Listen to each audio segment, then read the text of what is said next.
Olá, tudo bem? Meu nome é Jean Felipe de Assis, sou coordenador do programa Educare e hoje nós recebemos Tiago Perrotti para uma entrevista. Tiago, que é aluno, participou dos projetos da professora Suelen Cordeiro de Química, um projeto que volta justamente as suas atenções para a produção de material didático e também pensando no ensino de ciências, em particular no ensino de Química. Te agradecer, Tiago, por... Eu que agradeço aí pela oportunidade, pelo espaço, poder falar um pouquinho sobre esse trabalho lindo que ocorre aqui. Perfeito. Se você pudesse apresentar, falar um pouco da sua trajetória acadêmica, falar justamente das suas percepções iniciais. Claro. Meu nome é Tiago, né? Eu sou estudante concluinte do curso de licenciatura em Química na UERJ. Eu sou da UERJ desde 2014, na verdade, onde eu iniciei minha graduação em Engenharia Química. E aí, como muitos relatos que nós escutamos de colegas, né, no decorrer desse processo eu desisti dessa graduação, havia entendido que eu queria mesmo era ser professor. E aí, após muitas reviravoltas, estou encerrando esse ciclo aqui, encerrando com estilo, né, com essa entrevista aqui. Não, mas pois é, o pessoal da edição, eles têm todo um estilo próprio, ele vai ficar tudo bonito. Não, mas em relação a isso, não sabia dessa parte também de você, porque eu até comentei antes, tem uma questão bem comum assim, das pessoas da engenharia tendem a ir para aquelas disciplinas ditas mais fundamentais. Então, a pessoa acaba indo para física, depois para matemática.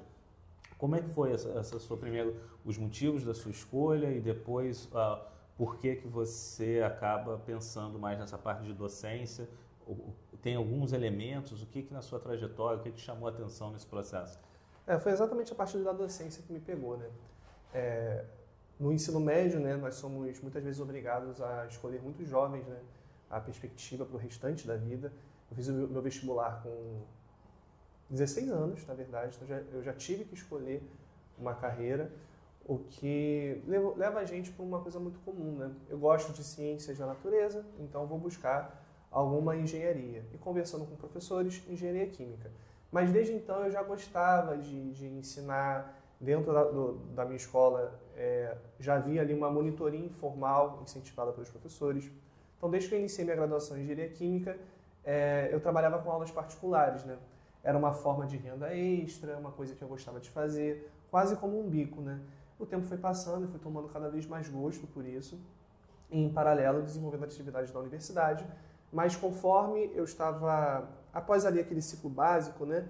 A gente inicia algumas disciplinas, algumas práticas que de fato refletem a profissão, fui vendo que eu não queria aquilo para mim. Eu estava cedendo espaço da minha graduação para dar cada vez mais espaço a aulas particulares, fui monitor num curso e eventualmente eu decidi que não era para mim. Eu estagiei numa empresa, engenharia, foi a minha última tentativa. Eu pensei, se eu gostar do estágio, eu vou até o final com esse curso. Não gostei do estágio, então tomei a decisão de trocar de curso. O que de fato me levou a ter certeza absoluta de que era a docência que eu queria foi quando eu tive a oportunidade de participar de um pré-vestibular social. E eu pensei, se a aula particular é interessante, mas e a sala de aula, como é que é? E naquele primeiro momento que eu estava de pé, com 40 pessoas na minha frente, um quadro atrás de mim, foi quando eu falei, é isso que eu quero, definitivamente. E aí fiz todas as burocracias, fiz outro vestibular, troquei de curso e cá estamos agora. Entendi. Então, de certa maneira, a prática da docência foi te conduzindo, você foi sentindo, produzindo sentidos, eu acho, né? Na sua vida, tendo satisfações, tendo uma ideia daquilo que o seu conteúdo já é intelectual, tudo bem. Nesse sentido, uma trajetória, de novo, não tão incomum, mas também bem difícil do ponto de vista de escolha, porque, a verdade, tem uma questão do status, tanto da engenharia quanto das licenciaturas, né? Enfim, uma discussão muito grande, não vamos fazer aqui, te pouparei dessa. É um outro vídeo. Exatamente.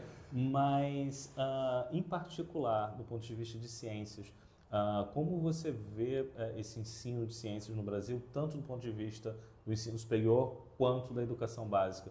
Quais são as potencialidades, as dificuldades, as questões infraestruturais, as questões também de pensamento e assim por diante? A gente está passando, na minha opinião, por uma crise muito grande. Projetos como esse, espaços como o CAP, outros colégios, outras universidades que se comprometem, né, com novas formas de ensinar, nós estamos nadando contra uma correnteza, na verdade, né? existe uma grande necessidade de desenvolver conhecimentos científicos como meros instrumentos para fazer um bom vestibular, né? Então, acho que hoje esse é o maior obstáculo e a maior perspectiva que temos para poder combater isso, né, na minha opinião, muito minúscula dentro desse universo todo, é de provar que é possível integrar, sim, o que tanto se espera, que é esse resultado de ganhos pedagógicos, mas também mostrar que existem outras maneiras, né? Essas novas maneiras, elas não vêm para atropelar e eliminar as já existentes, são complementos, melhorias, reflexões, né? Para sair desse modelo muito estático, que acaba limitando, desmotivando. Nós vemos estudantes que estudam ciências só para passar de ano e estudam ciências só para passar no vestibular. E às vezes é um vestibular que está ligado à ciência da natureza, mas mesmo assim ainda existe uma noção de que aquele conhecimento só vai servir para fazer uma prova. Então acho que hoje esse é o nosso maior desafio, é mostrar que o ensino de ciências ele pode e deve ser humanizado, não é porque somos uma ciência da natureza que somos uma ciência desumana, né? E poder integrar isso com questões sociais relevantes, questões ambientais relevantes.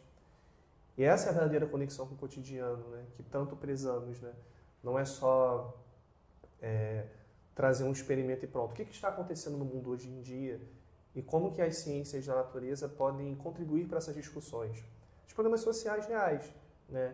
E desde uma crise ambiental que esteja ocorrendo, um acidente, um problema sério, mas também questões históricas, questões culturais que são muito presentes, como, por exemplo, as relações étnico-raciais, questões sobre sexismo, machismo e assim por diante. Isso tudo pode e deve ser discutido. As ciências têm um papel a desempenhar nisso tudo, né? E aí, eu acredito que isso, de fato, torna, sim, as ciências relevantes, né, dentro da cabeça daquela pessoa que está se formando, está construindo sua própria identidade. E elas percebem que aquilo tem um papel na construção da sua própria identidade, e não só vou fazer uma prova. Tiago, muito obrigado. Você tocou em alguns pontos assim, importantíssimos. De fato, não é só no Brasil essa questão de você preparar para a prova, né? Acho que dentre outras coisas, não vou falar briguei, porque eu não brigo com ninguém, as pessoas brigam muito comigo, eu diria, mas eu já discuti ou deliberei bastante sobre essas situações, quase um epistemicídio, tá? Do ponto de vista que você não permite mais que setores sociais, seres humanos, e você trata muito bem isso, a questão de que as ciências elas são humanas e humanizadoras. Sim. A partir do momento em que você torna a ciência apenas uma técnica até bem, desculpe a palavra, mas tacanha, para uma avaliação muitas vezes que não trata de problemas gerais ou problemas reais, é muito ruim. É um processo de desumanização muito grave, na minha opinião. Então, agradeço por essa reflexão. E você acabou, talvez, não sei, já salientando alguns elementos do projeto que você participa com a Suelen, vi alguns elementos da sua pesquisa. Então, duas perguntas. A primeira, já adianto, a próxima será justamente sobre o seu trabalho, a sua pesquisa que você desenvolveu, mas a primeira, como você tem atuado no programa, acredito que no projeto da professora Suelen, porque o projeto foca justamente na experiência da sala de aula e também na experiência da produção de materiais, né? E como esses materiais eles são justamente importantes para tentar superar algumas desses obstáculos que são criados por currículos, por sistemas educacionais, enfim, por variadas perspectivas. Então, se você pudesse nos falar um pouco sobre a sua atuação, sobre os elementos que você observou no projeto, nessa interação na prática e assim por diante. Perfeito. Eu conheci o projeto muito sem querer, né? Fiz uma disciplina na graduação com a professora Suelen e ela propôs a elaboração de um trabalho, né? Esse trabalho ele surgiu de maneira muito espontânea, numa época em que tanto eu quanto ela queríamos estudar mais sobre como falar sobre educações étnico-raciais no ensino de Química. Então, os dois já estavam desenvolvendo isso individualmente, sem saber quando surgiu essa proposta. Nós juntos ali construímos um trabalho muito bacana, colaboração com alguns outros colegas. Esse trabalho ficou muito legal e a partir daí surgiu uma conversa, né? Eu perguntei, professora, mas como é que a gente pode pesquisar mais sobre isso, né? como é que a gente pode trazer isso? E aí foi quando ela falou que faz parte do projeto Educare, que fala sobre produções de materiais didáticos, né? E é um termo muito interessante porque ele traz esse guarda-chuva, né? Onde você pode trazer várias perspectivas, várias contribuições, mesmo que seja paralelamente pensando em outras questões, como por exemplo relações étnico-raciais. Então ali começou, infelizmente no momento não tinha vaga na bolsa, mas a gente estava tão empolgado que eu falei, vamos como voluntário. E aí foi um período aí de quase 2 anos, os 2 anos como voluntário, onde eu pude acompanhar um pouco mais os trabalhos que a professora Suelen conduzia, com um enfoque nesses em relações étnico-raciais, né? Tem uma aluna aqui do CAP que produz, né, materiais didáticos com essa perspectiva, então eu auxiliei ela durante esse processo, com uma conversa ali, né, entre a aluna da Suelen, eu mesmo e a Suelen. Também pude participar de algumas aplicações, né, sempre trazendo esse caráter complementar, né. Não houve o desenvolvimento de um trabalho específico da minha parte dentro do projeto, mas todas essas contribuições, essas trocas, né, permitiram tanto que eu pudesse enriquecer esse aspecto, né, mas também me inspiraram muito a produzir a minha monografia, né. Então, eu gosto de pensar que o meu TCC, a minha monografia, também é um produto do Educare, né. E acho que minha trajetória foi essa, assim. Se eu deixar a parte de fora.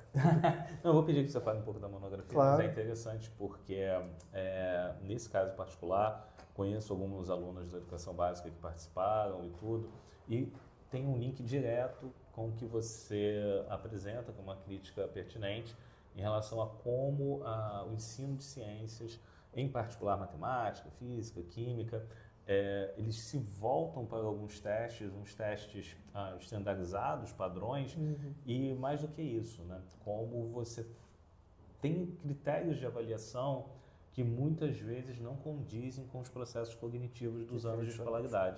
Então, assim, é muito interessante perceber como alunos e alunas, que você olha e diz, olha, ali o desempenho não está adequado com o que é esperado, por exemplo, em provas de Enem, em provas militares e assim por diante. Mas o processo de ensino de ciência, o processo de uma construção de material didático, de um portfólio, de trabalhar o experimento, você vê o crescimento desses alunos e você vai vendo toda uma dinâmica desse processo. Então, eu vi alguns casos, na verdade, avaliei alguns casos, de alguns projetos, em particular, nesse caso de química, e você sabe, olha, mas eu conheço esses alunos e tal. E você olhava e via, opa, neste contexto, pensando ciência, não apenas como essas provas, como você mencionou, olha como essas pessoas brilham, olha como os olhos brilham, olha como os interesses aparecem e elas conseguem construir. Mas fale um pouco mais sobre a sua monografia, como a partir, porque nós temos então tanto essa montagem que você aplica em escolas públicas e você vê essa dinâmica de uma perspectiva de letramento, mas vocês também, no ponto de vista de formação de professores.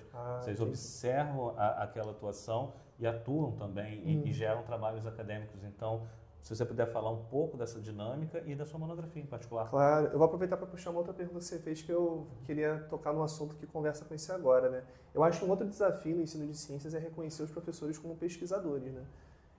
Não tem como você pisar numa sala de aula cheio de sujeitos, cada um com suas potências, suas individualidades, e não refletir, pensar, discutir e reformular constantemente o que está sendo feito, né? Então, eu falo isso que você tocou no fato de como a formação de professores, né, ela precisa levar isso em consideração. Mas aí, voltando para a minha monografia. O tema, né, a inspiração do tema surge dessas discussões com a professora Suelen, né, com os trabalhos que a gente desenvolveu, surge como uma forma de expressar também a minha individualidade, porque se nós somos professores pesquisadores, pisando na sala de aula, nós também somos sujeitos da nossa própria pesquisa, né? Então é de se esperar que a nossa individualidade floresça, sim.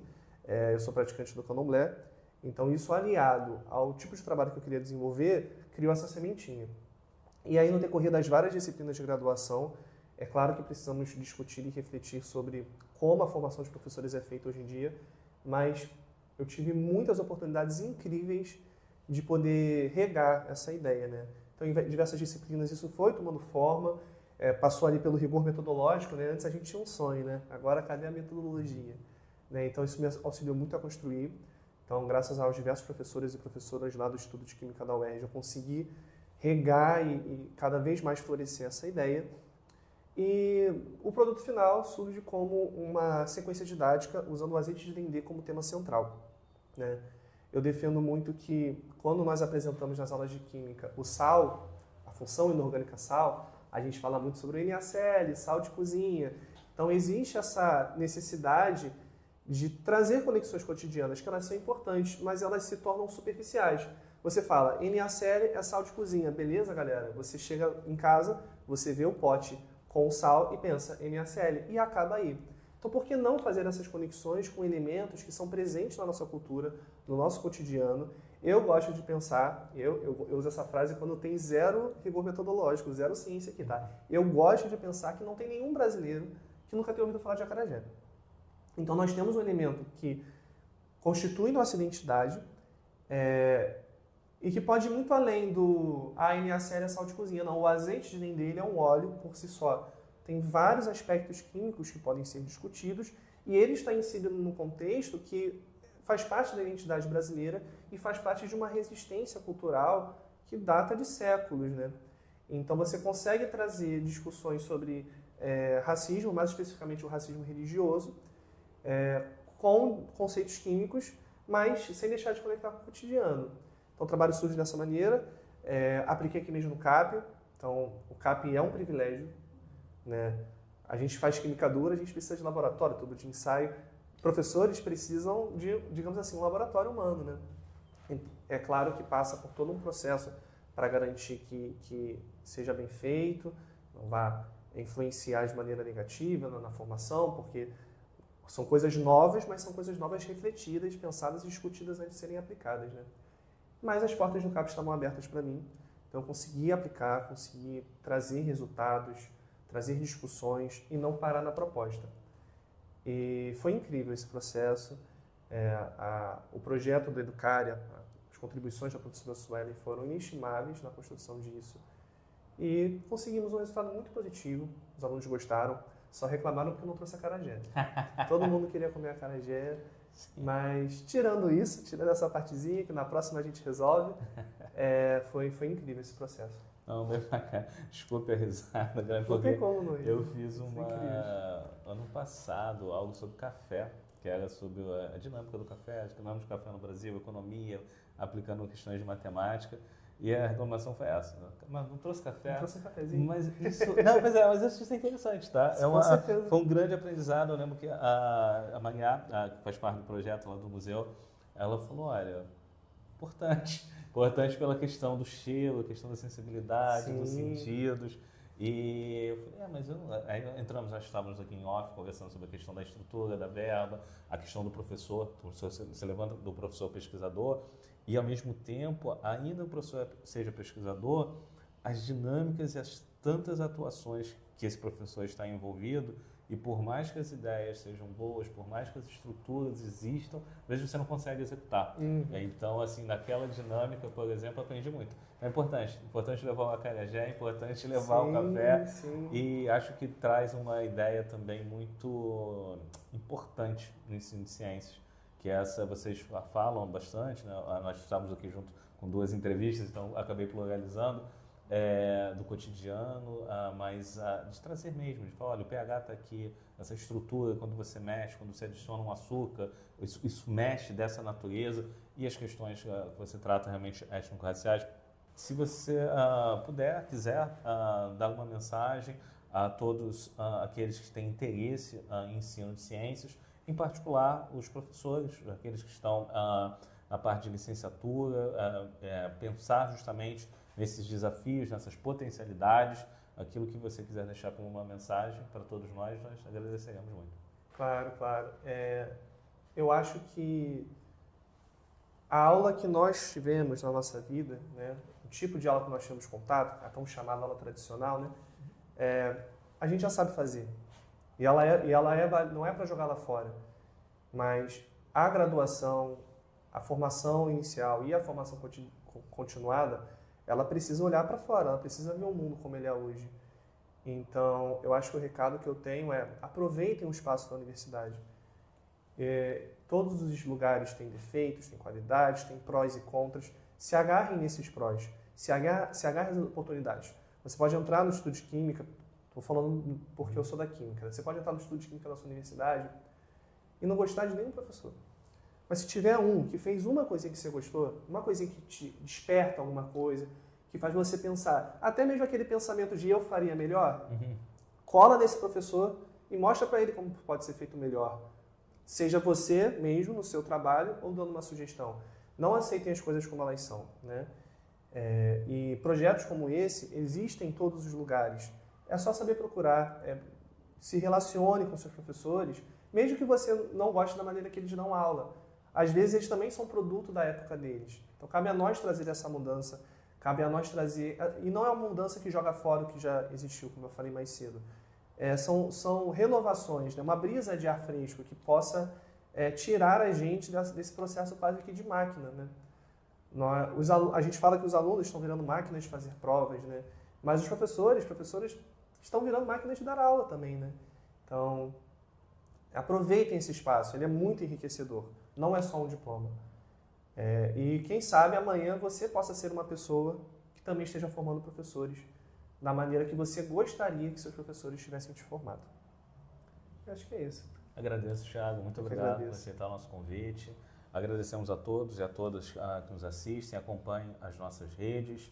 E é isso. Muito obrigado.